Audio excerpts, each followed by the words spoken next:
Bonjour à tous. Voici une nouvelle présentation du mouvement pour le paradisme sur les nouvelles technologies. Revue de presse de avril 2015.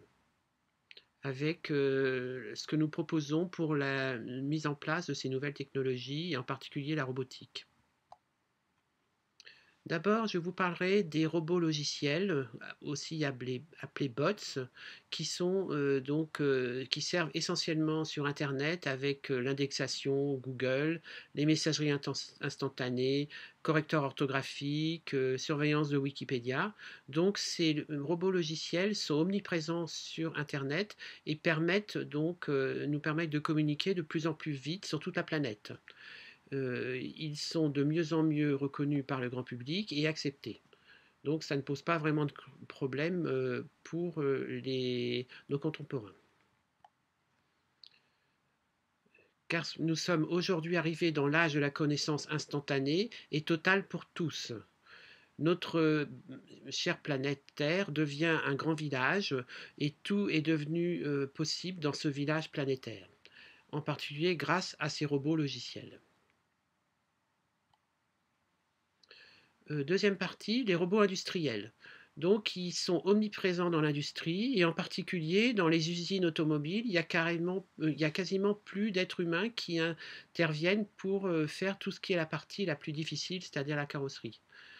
Mais ces robots, comme on ne les voit pas, on n'a pas à dire si on les aime puisqu'ils sont invisibles. Donc, enfin, maintenant, nous allons passer à la troisième partie, les robots humanoïdes. Donc pour l'instant, en dehors des films de science-fiction, il y a très peu de robots humanoïdes qui sont installés parmi les humains. Donc nous allons étudier en particulier les robots proposés par la société Aldébaran. Elle propose 3 modèles de différentes tailles et que vous pouvez voir sur cette image. Et ce qui est très intéressant, c'est que voir que ces 3 robots ont été conçus pour améliorer la compréhension des robots par les humains. Premier exemple, un tout petit robot très mignon appelé Nao et qui ne fait que 58 cm. Donc ce robot, comment dirais-je, a été conçu pour les centres de recherche. Donc 5000 exemplaires ont été vendus dans le monde, puisqu'il est vendu en kit et chacun des centres de recherche doit le programmer pour tous ses mouvements. Mais on attend depuis des années qu'il soit vendu dans le grand public. Or, ce n'est pas possible pour l'instant, car son autonomie est très limitée et son prix est très élevé. Donc, impossibilité de l'acheter pour le grand public.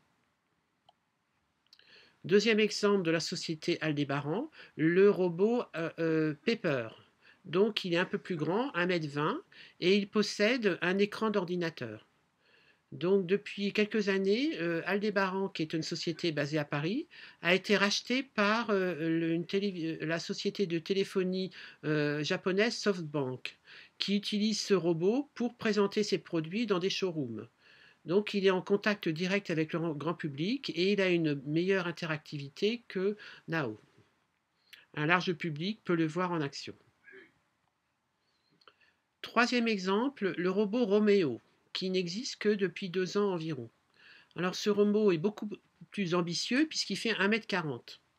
Donc la société a beaucoup travaillé sur l'aspect de ce robot et il n'est pas très lourd, il ne fait que 45 kg et surtout il est fait en plastique, donc il n'y a aucun risque de se blesser avec ce robot. C'est un projet qui a été initié par l'État français avec le pôle de compétitivité Cap Digital et 13 partenaires industriels et de recherche, dont le CNRS et l'INRIA. Chacun des partenaires étudie le robot pour un aspect, soit la marche, la parole, la façon de se mouvoir, de reconnaître les visages, etc. Et en particulier des ergonomes, des psychologues et des sociologues ont étudié l'interface entre ce robot et les humains. Mais pour l'instant, ce n'est qu'un projet puisque il sait à peine, enfin, pour l'instant, il ne sait pas marcher, mais des grandes recherches sont faites sur ce thème.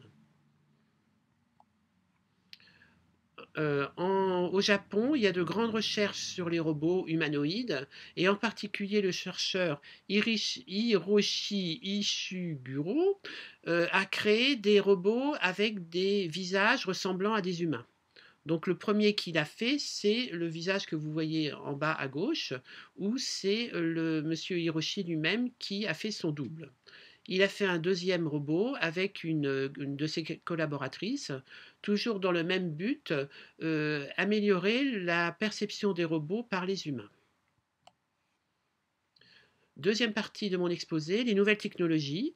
Donc aujourd'hui, on voit que depuis quelques années, il y a une explosion de nouvelles technologies accessibles au grand public qui a été initiée par l'iPhone de Apple qui est sorti en 2007. Ça a été une véritable révolution et maintenant quasiment tous les téléphones portables sont des iPhones ou des produits dérivés comme les Samsung. D'autre part, les grandes sociétés de technologie que sont Apple, Google, Microsoft, Amazon, etc., sont devenues les sociétés les plus riches de la planète, avec le plus d'argent et le plus de valeur boursière. Et nous avons des petites sociétés qui se créent quasiment tous les jours, qu'on appelle les start-up pour les nouvelles technologies. Et ces sociétés sont courtisées car les grands investisseurs pensent que ce sont des promesses de profit futur. Donc ces nouvelles technologies nous sont apportées par des créateurs qui sont les véritables bienfaiteurs de l'humanité. C'est-à-dire que nous devons être ouverts à toutes les nouveautés qui vont améliorer notre façon de vivre sur Terre, car tous veulent bénéficier du meilleur de la technologie. En conclusion, le but du paradisme est d'instaurer le paradis sur Terre.